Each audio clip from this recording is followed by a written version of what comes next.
V blízkosti Všeobecnej úverovej banky by mohla podľa štúdie výraz nová moderná zóna, ktorá by bola akousi vstupnou bránou do centra mesta. Projekt počíta asi so 40 novými budovami. Najvyššia z nich má mať 42 poschodí. Občanov najviac zaujímalo riešenie dopravnej situácie, parkovanie počas výstavby, ako aj po dokončení autobusovej stanice i všetkých stavieb, zeleň, hluk a kompenzácie od investora pre obyvateľov 500 bytov. Niektoré z tých pripomienok, ktoré tu dnes odzneli, boli veľmi inšpirujúce. A samozrejme, nielen na tomto fóre, ale aj na mnohých iných odznie viacero pripomienok. Určite sa dá očakávať, že niektoré z nich budú aj vzájomne protichodné.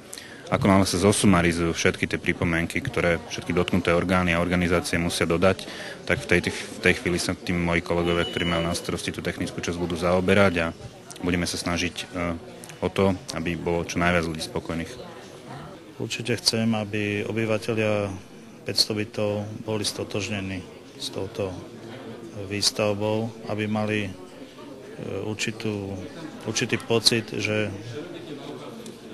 sa tu nerobí nejaká deliaca hranica, čiže v tomto sa mi páči tá pešia zóna, ten plynulý prechod z 500 bytov do Twin City. Či sa z Páričkovej ulice nakoniec stane pešia zóna bez dopravy, aj o ďalších podnetoch občanov, investorovi budeme hovoriť v zajtrajšom Metropolitnom magazíne.